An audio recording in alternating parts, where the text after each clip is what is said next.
6 মাস 8 মাস ধরে ঐক্যমত কমিশনের নামে একটা খুবই এলিটিস্ট একটা যমুনার 4 দেয়ালের মধ্যে এক ধরনের কর্মকাণ্ড চালিয়ে গেছেন। সেখানে গুরুত্ব পায় না শিক্ষা, সেখানে গুরুত্ব পায় না স্বাস্থ্য, সেখানে গুরুত্ব পায় না স্থানীয় সরকার, সেখানে গুরুত্ব পায় না দুর্নীতি দমন, সেখানে গুরুত্ব পায় না আমি বলবো যে অর্থনীতির সুশাসনের বিষয়গুলো। দারিদ্র্য অ্যাকচুয়ালি উল্টো পথে হাঁটছে, এখন প্রায় 27-28% মধ্যে গেছে। যে সরকার নিজেও একটা ঐক্যবদ্ধ একটা টিম ওয়ার্কের বাস্তবতা দেখাতে পারেনি। সরকারের মধ্যেই মনে হয়েছিল যে নানা ধরনের সরকার কাজ করছে। কর্মসংস্থান হচ্ছে সবচেয়ে বড় চিন্তার একটা বিষয়। সেখানে কিন্তু আমরা সরকারি তথ্যে পেয়েছি কত লাখ কর্মসংস্থান অ্যাকচুয়ালি হারিয়েছে।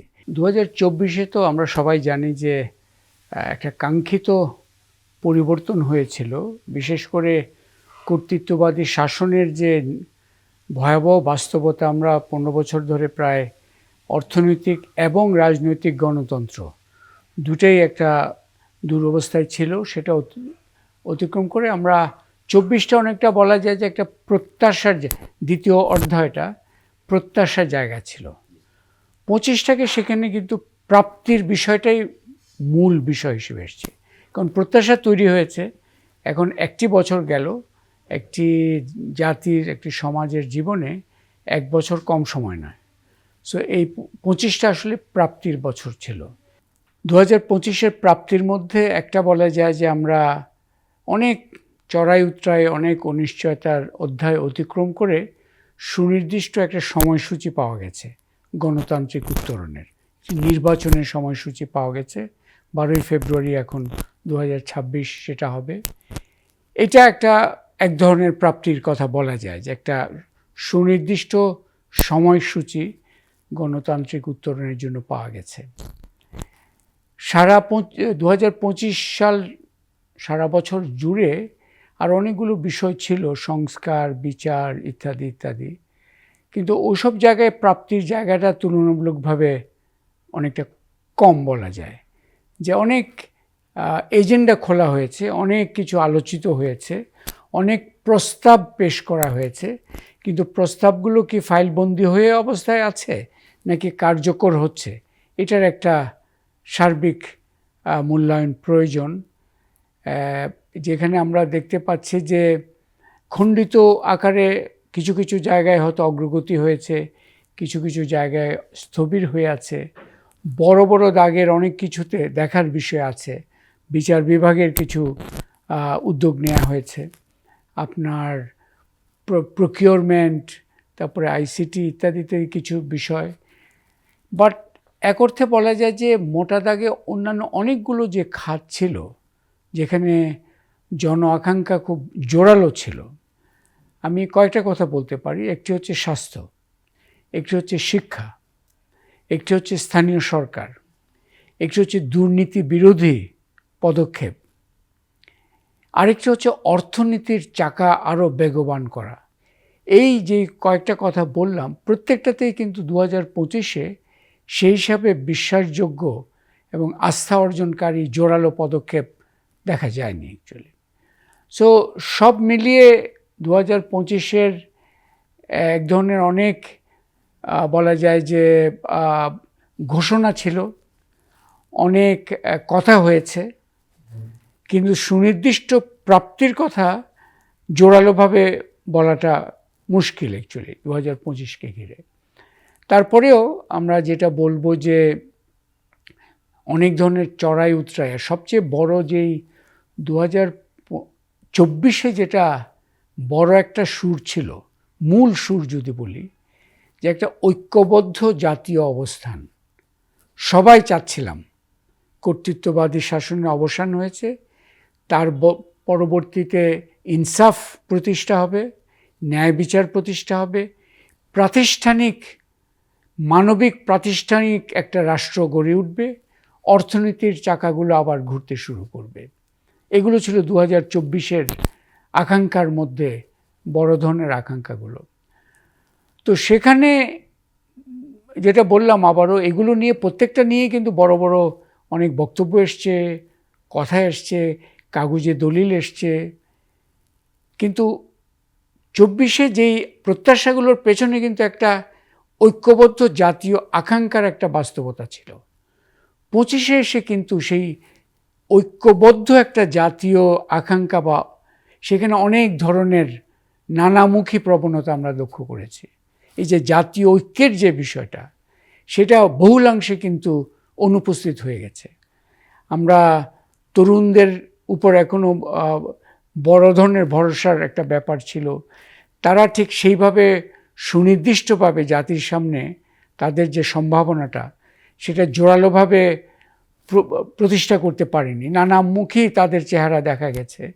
আবার আমাদের যেটা বলতে চাচ্ছিলাম যে রাজনৈতিক অঙ্গনের মধ্যেও আপনার যেই তারা ঠিকই নির্বাচনের বিষয়টা হয়তো ঐক্য ছিল, কিন্তু ওখানেও নানামুখী প্রবণতা আমরা দেখতে পেয়েছি। সবচেয়ে বড় যেই একটা বিষয় ছিল যে সরকার নিজেও একটা ঐক্যবদ্ধ একটা টিম ওয়ার্কের বাস্তবতা দেখাতে পারেনি। সরকারের মধ্যেই মনে হয়েছিল যে নানা ধরনের সরকার কাজ করছে, কারা এক একজন হয়তো এক এক দিকে প্রাধান্য দিচ্ছে। সরকারের যে একটা আমরা সরকারের মধ্যেই সরকারই তো যেহেতু আসনে আছেন, তাদের ভূমিকাটা মুখ্য। আপনি দেখেন যে অনিশ্চয়তার অনেকগুলো আবহ, এই যে এখনও নির্বাচনের তারিখ কিন্তু ঘোষিত হয়ে আছে, তারপরে এটা নিয়ে জনমনে কিছু আশঙ্কা এখনও দেখা যায়। আশা করা যায় যে সেই আশঙ্কাগুলো অতিক্রম করে আমরা এগিয়ে যাব। কিন্তু অর্থনীতি বলি, রাজনীতি বলি, প্রাতিষ্ঠানিক সংস্কারের কথা বলি, বিভেদগুলো বেশি সামনে চলে আসছে ঐক্যের চেয়ে। অ্যাকচুয়ালি জনগণের মধ্যে হয়তো আমি যে সার্বিক অর্থে জনগণ যদি বলি, তাদের মধ্যে কিন্তু সে আকাঙ্ক্ষাটা এখনও প্রবল আছে যে দেশকে একটা জায়গায় নিয়ে যেতে হবে। বাংলাদেশকে প্রাধান্য দিয়ে বাংলাদেশের যে সম্ভাবনা আছে সেটাকে আমরা পূরণ করার জন্য এগিয়ে যাব, এই আকাঙ্ক্ষাটা কিন্তু এখনও আছে বটে। কিন্তু আমি যেটা বলবো, যারা প্রাতিষ্ঠানিক অ্যাক্টর, রাজনৈতিক দল, সরকার, আমলাতন্ত্র, আপনার অন্যান্য বিদেশি শক্তিগুলো ইত্যাদি, বিভিন্ন আমাদের যে ডায়াসপোরা, বাংলাদেশের লোকজন বাইরে আছে, সব মিলে ওই ঐক্যের জায়গায় আমরা দেখছি যে নানামুখী প্রবণতাটাই প্রবল হয়ে আছে। এখানেই 2025কে আমরা অনেকটা সমাপ্ত করছি সেইখানে। অ্যাকচুয়ালি আসার একটা জায়গা তৈরি করেছি, আমরা কিছু সময়সূচি তৈরি করেছি। অনিশ্চয়তার আবেগগুলো অবশ্য দেখা যাচ্ছে, এবং খুব সাম্প্রতিককালে যে কিছু সহিংসতার যে বিষয়টা একদম সর্বশেষ ঘটনা ঘটল, যে ওসমান হাদির হত্যার একটা যেমন বিষয় হলো, সেটার আবার সূত্র ধরে নানা ধরনের আবার রাজনৈতিক সেই যে হত্যার বিচারের বিষয়গুলো আছে, কিন্তু সেই হত্যার বিষয়টাকে আবার রাজনৈতিকভাবে ব্যবহারের একটা বিষয় আছে। অনেক জায়গায় অনিশ্চয়তার জায়গাগুলো একদম শেষ মাথায় ডিসেম্বরের শেষে এসে অনিশ্চয়তা আমি বলবো এখনও বেশ জোরালোভাবে আছে। কিন্তু এখানে আবার সেটাও একটা আরেকটা শেষ করতে চাই, যেটা বলে যে আমাদের আবার যে এই যে যেমন একটা সবচেয়ে বড় দল যেটা বিএনপি, যেটার একটা সারা দেশব্যাপী একটা অবস্থান আছে, একদম শেষ মাথায় আছে, আবার তারা এক ধরনের তাদের মধ্যে ঐক্যের জায়গাটা আবার হয়তো একটু জোরালো করার চেষ্টা করছে তাদের অবস্থান। সেটাও একটা ডিসেম্বরের সেটাও একটা ঘটনা হিসেবে দেখাটা প্রয়োজন। দেশে প্রত্যাবর্তন এবং তার মাধ্যমে এক ধরনের মোমেন্টাম এবং ওই যে নির্বাচনী সময়সূচির দিকে এগিয়ে যাওয়ার বিষয়ে ওই যে অনিশ্চয়তার বিষয়টা কিছুটা হলেও লাঘবের একটা চেষ্টা খুবই সুস্পষ্টভাবে দেখা যাচ্ছে। এখানে উদ্বেগের জায়গা হচ্ছে কোনটা? একটা হচ্ছে যে আইন শৃঙ্খলার ঘাটতির ঘটনাগুলো, এটা একটা উদ্বেগের জায়গা, ঠিক আছে? এখন ঘটনা ঘটেছে, আমরা দেখেছি, কিন্তু উদ্বেগের জায়গা আরও বেশি হচ্ছে এই ঘটনাগুলো মোকাবেলার জন্য সরকারের তরফ থেকে বিশ্বাসযোগ্য ঐক্যবদ্ধ রেসপন্সটা নাই। অ্যাকচুয়ালি এই যে প্রথম আলো, ডেইলি স্টার ইত্যাদির উপর আক্রমণ হলো, ছায়ানট ইত্যাদি অনেকগুলোর উপর আক্রমণ হলো, এগুলোতে যত না আক্রমণের ঘটনাটা একটা উদ্বেগের বিষয়, তার চেয়ে বেশি উদ্বেগের বিষয় হচ্ছে যে একটা রাষ্ট্র তো আছে, একটা সরকার আছে, তাদের যে রেসপন্স সেটার অনেকটা অনুপস্থিতিটাই একটা বেশি উদ্বেগের বিষয় হিসেবে এসছে। রাজনৈতিক দলগুলোর ভূমিকা তো অবশ্যই আছে, কিন্তু আমি যেটা বলবো যে আপনি যদি আইন শৃঙ্খলার কথা বলেন তাহলে তো প্রথম ইয়েতে হচ্ছে যে তোর একটা রাষ্ট্র আছে, একটা সরকার আছে, তাদের দায়িত্বটা অ্যাকচুয়ালি প্রথম ধাপে আমাদের বিবেচনা আনতে হবে। অবশ্যই এখানে উস্কানিদাতা যদি থাকে না, আমরা তো দেখেছি যে উস্কানির অনেক কোয়ার্টার্স থেকে অত উস্কানি হচ্ছে, কিন্তু সেগুলো মোকাবেলা করার জন্য তো একটা সরকার আছে, একটা রাষ্ট্র আছে। সেই জায়গাটা যদি শক্তিশালী হয় তাহলে উস্কানির বিষয়টা তখন আরও সুনির্দিষ্টভাবে চিহ্নিত করা যায় অ্যাকচুয়ালি। এখানে যেটা বলবো যে সরকারের এই যে অন্তর্বর্তীকালীন সরকারের কিন্তু অর্থনীতি নিয়ে মূলত একটা একমাত্রিক চিন্তা বা মনোযোগ কাজ করেছে। তারা সবচেয়ে বেশি চিন্তিত ছিল, তারা ভেবেছে এটাই সঠিক যে সামষ্টিক অর্থনীতির যে ভঙ্গুর অবস্থা সেটা থেকে কিভাবে কাটানো যায়, রিজার্ভের বিষয়টা, ব্যাংকিং খাতের বিষয়গুলো ইত্যাদি ইত্যাদি। এখন আমি যদি অর্থনীতির একটা খতিয়ান নিই, কোথায় কিভাবে কাটলো, সেখানে অবশ্যই এক অর্থে বলা যায় যে একদম ধসে পড়ছিল, সেখান থেকে ঘুরে দাঁড়ানো সামষ্টিক অর্থনীতিটা। কারণ এখানে আমাদেরকে একটা ভিন্নতা টানতে হবে, সামষ্টিক অর্থনীতির কিছু সূচক, আরেকটা হচ্ছে সাধারণ মানুষের পারিবারিক অর্থনীতির সূচক, এবং একই সাথে প্রবৃদ্ধির সূচকগুলোকেও মাথায় রাখতে হবে। এইভাবে যদি দেখি তাহলে দেখব যে হ্যাঁ, সামষ্টিক অর্থনীতির কিছু সূচকের সামাল দেওয়া গেছে অ্যাকচুয়ালি, এবং সেখানে এক অর্থে যে রিজার্ভ একেবারে শেষ হয়ে যাচ্ছিল সেখানে স্থিতিশীল করা গেছে, ডলারের দামটাও স্থিতিশীল করা গেছে ইত্যাদি ইত্যাদি। কিছু ব্যাংকিং খাতে কিছুটা হলেও শৃঙ্খলা আনা হয়েছে, যদিও ব্যাংকিং খাতের অনেক কিছু আবারও দেখা যাচ্ছে যে ঠিক সুবিবেচনা প্রসূত কিনা সেটা বিবেচনার বিষয় থাকে। সো ব্যাংকিং খাতের একটা বলা যায় যে কিছু চেষ্টা হয়েছে ঠিক করার, কিন্তু কয়েকটি সূচক অর্থনীতির, এই যদি আমি সামষ্টিক অর্থনীতির সূচকগুলো ছাড়া এই যে ওয়েল বিইং, মানুষের ভালো অবস্থা, অর্থনীতি কি স্বস্তির জায়গায় ছিল কিনা, সেইখানে আমি মূল্যস্ফীতির কথা যদি বলি, আমি যদি কর্মসংস্থানের কথা বলি, আমি যদি দারিদ্র্যের হারের কথা বলি, আমি যদি বিনিয়োগের কথা বলি, এই প্রত্যেকটাই কিন্তু এক ধরনের এক অর্থে বলা যায় যে নেতিবাচক অথবা মানে করুণ অবস্থায় ছিল। বিনিয়োগ খরাটা কিন্তু কাটছে না কোনো মতেই। মুদ্রাস্ফীতি একটু কমেছে, কিন্তু একটু কমা আর কমার মধ্যে একটা ব্যাপক ফারাক রয়ে গেছে। কর্মসংস্থান হচ্ছে সবচেয়ে বড় চিন্তার একটা বিষয়। সেখানে কিন্তু আমরা সরকারি তথ্যে পেয়েছি কত লাখ কর্মসংস্থান অ্যাকচুয়ালি হারিয়েছি। পিপিআরসির গবেষণার কথা আপনি বলেছেন, আমরা দেখিয়েছি মানে আমরা বাস্তব অবস্থার ভিত্তিতে জরিপ করে আমরা দেখেছি যে দারিদ্র্য অ্যাকচুয়ালি উল্টো পথে হাঁটছে, এখন প্রায় 27-28% মধ্যে গেছে।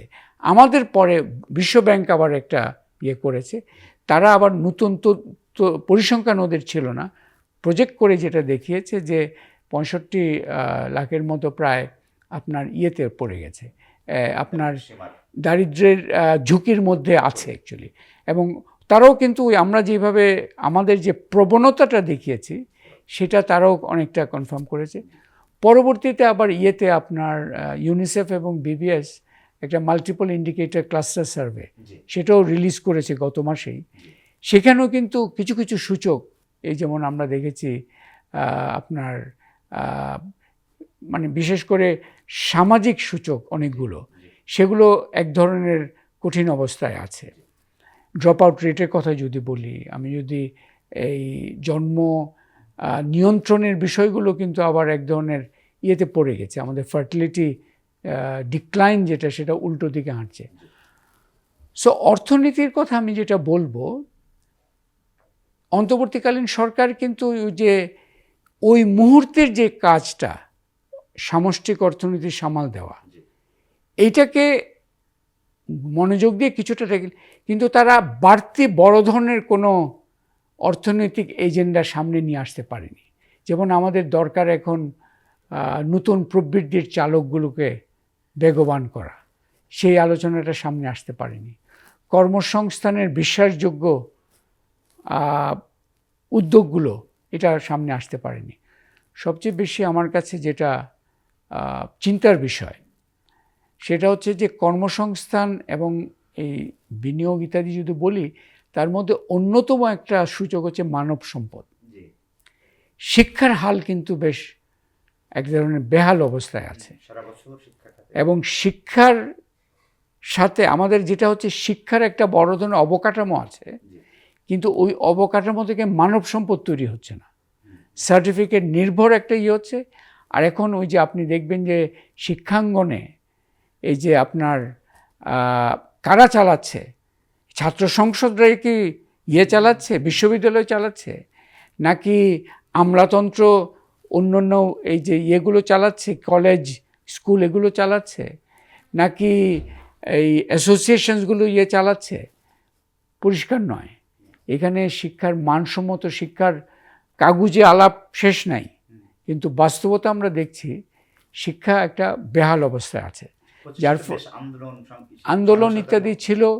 এবং সেখানেও যেটা বলছিলাম, আন্দোলন ছাড়াও কারা চালাচ্ছে, বিশ্ববিদ্যালয়গুলো কারা চালাচ্ছে অ্যাকচুয়ালি সেখানে তো। এবং সর্বশেষ সংযোজন হচ্ছে যে কিছু ছাত্র সংসদও নির্বাচিত হয়েছে, তাদেরও কর্মকাণ্ড আমাদের এখন দেখার বিষয় আছে, তারা কতটুকু মানসম্মত শিক্ষার বিষয়টাকেই এজেন্ডা হিসেবে সামনে আনতে পারছেন। এক অর্থে সংস্কার শব্দটা চালু করেছিলেন আমাদের অন্তর্বর্তীকালীন সরকার গত 2024-এ, কিন্তু শব্দটা চালুর পরে ওই শব্দের যেই ব্যাখ্যা বা যেই মিনিং বা করণীয়র যে সীমানাগুলো, সেগুলো তারা খুবই সংকীর্ণভাবে একমাত্রিক একটা জায়গায় 6 মাস 8 মাস ধরে ঐক্যমত কমিশনের নামে একটা খুবই এলিটিস্ট একটা যমুনার 4 দেয়ালের মধ্যে এক ধরনের কর্মকাণ্ড চালিয়ে গেছেন। সেখানে গুরুত্ব পায় না শিক্ষা, সেখানে গুরুত্ব পায় না স্বাস্থ্য, সেখানে গুরুত্ব পায় না স্থানীয় সরকার, সেখানে গুরুত্ব পায় না দুর্নীতি দমন, সেখানে গুরুত্ব পায় না আমি বলবো যে অর্থনীতির সুশাসনের বিষয়গুলো। পুরোটাই ছিল কিছু রাজনৈতিক বিষয়, সংসদ রিলেটেড বা এইটার মধ্যেই ওনারা পুরো আলোচনা করেছেন। এবং শেষ পর্যন্ত এই যে তারা যেটা এত ঢাকঢোল পিটিয়ে এত কিছু করে যেগুলো করলেন, এগুলোর নাম দিয়েছেন অনেকগুলো, জুলাই ঘোষণা, সনদ, কি যেন বলেছেন, এবং গণভোট বলে একটা বিষয় চালু করেছেন। আমি আমাদের পিপিআরসি থেকে আমরা অনেক দিন ধরে এই ধরনের সাম্প্রতিক সময় যদিও করি নাই, বাট আমরা যেটাকে বলি ওপিনিয়ন পোল, বা আমরা মানুষের যে মতামত জরিপ, যেইভাবে এই জুলাই এই যে ঐক্যমত কমিশনের কর্মকাণ্ড করে গণভোটের বিষয়গুলো সমাপ্ত করা হলো, সেটা জনগণের প্রতি এক ধরনের অবিচার কী অর্থে? সেটা আমরা যখন এই মতামত জরিপের পেশাদারি ব্যাখ্যাগুলো করি, যে মতামত জরিপে সাধারণত কয়েকটা স্বাভাবিক ভুল হয়, যেগুলো থেকে আমাদেরকে সতর্ক করা, আমরা নিজেদেরকে সতর্ক করি এই ভুলগুলো যেন না করা হয়। তার মধ্যে অন্যতম একটা ভুল হলো, যেটা এখানে ইংরেজি শব্দ হচ্ছে কগনিটিভ ওভারলোড, মানে যে উত্তর দিবে তার উত্তর দেওয়ার জন্য জ্ঞান এবং তার যে মানে বোঝার বিষয়ের উপর একটা ওভারলোড দেওয়া। আপনি এই জরিপগুলো কার স্বার্থে করছেন? এটা যদি মানুষের স্বার্থে হয়, তাহলে মানুষের জন্য, সাধারণ মানুষের জন্য সহজ করাটাই হচ্ছে গুরুত্বপূর্ণ।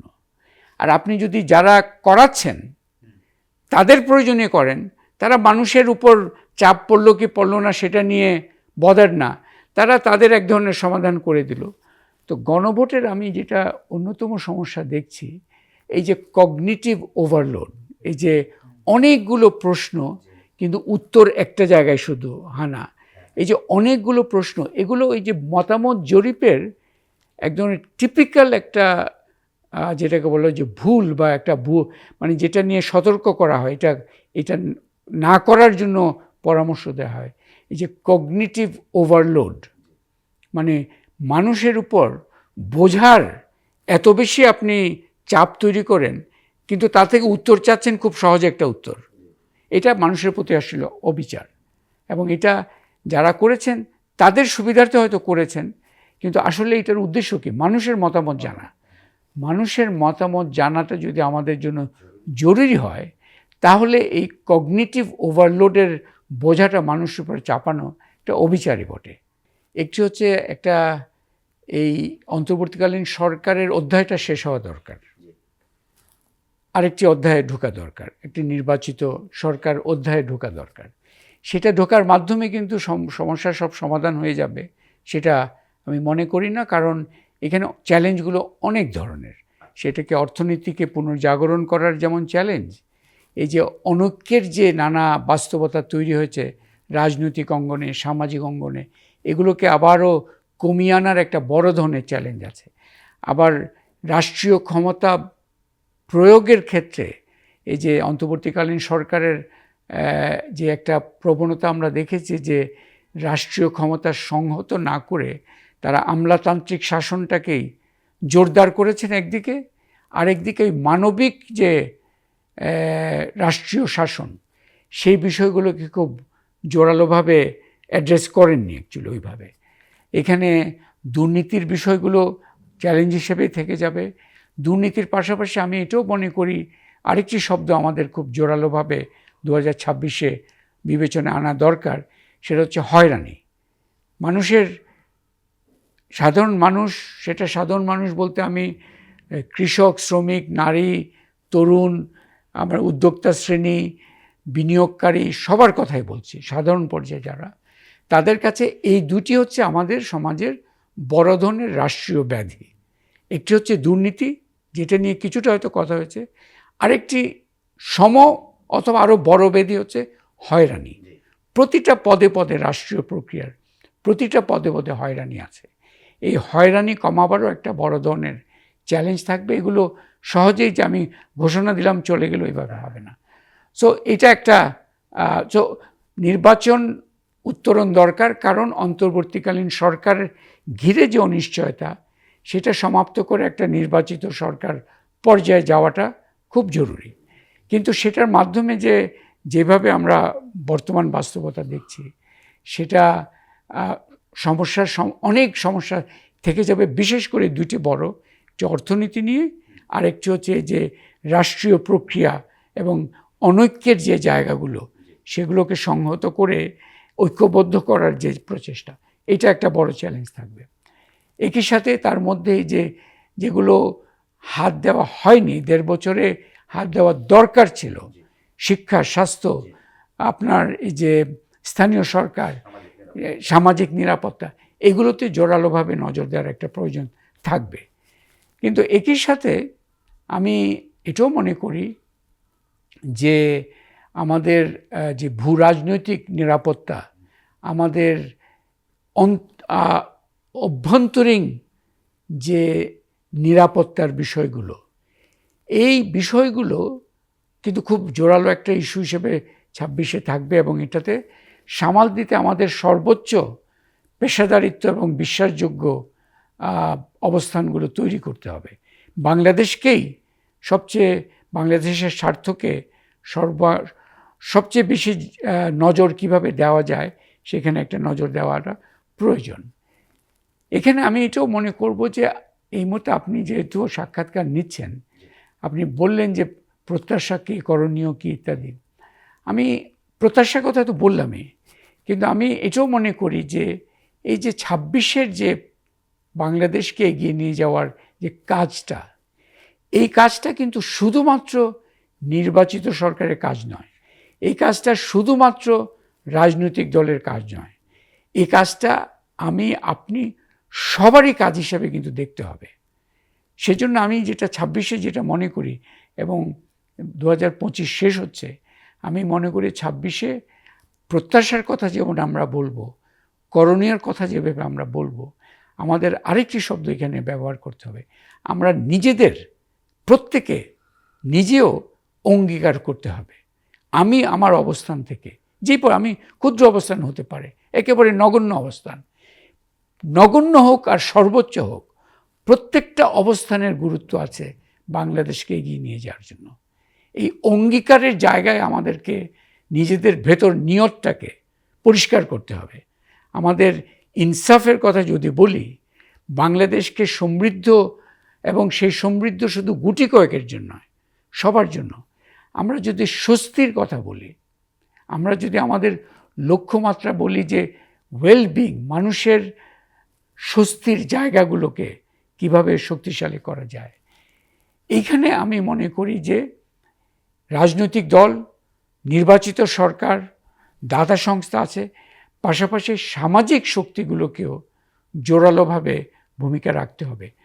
বিশেষ করে আমি মনে করি যে একটি নতুন উদ্যোগ এখানে খুব জরুরি। সে হচ্ছে পেশাজীবী যারা এবং উদ্যোক্তা যারা এই যে এন্টারপ্রেনিয়র্স এবং তরুণ, এদের একটা জোরালো এক ধরনের বলা যায় যে একটা যৌথ উদ্যোগ, একটা কোয়ালিশন, একটা কর্মকাণ্ড বাংলাদেশ কিভাবে এগিয়ে যাবে তার সুনির্দিষ্ট রূপরেখা শুধুমাত্র নির্বাচিত সরকারের উপর ছেড়ে দিলে হবে না। কারণ আমরা চাই যে, আপনি দেখেন যে যে সরকার পড়ে গেল, পতিত সরকার, তারা তো মধ্যম আয়টাই খুব বলেছিল না, কিন্তু ওই মধ্যম আয়ের স্বপ্নটা শুধুমাত্র তারাই স্বপ্নটা দেখছিল, এবং ওই স্বপ্নটাই বলছিল আপনাদেরও স্বপ্ন এটা। কিন্তু আজকে আমাদের বলতে হবে স্বপ্নটা তো হতে হবে যৌথ স্বপ্ন, স্বপ্ন হতে হবে আমাদের সবারই স্বপ্ন, এবং এই স্বপ্নে সবাই ইনপুট দিব। এই অবস্থায় আমি 2026-এর যাত্রা দেখতে চাই।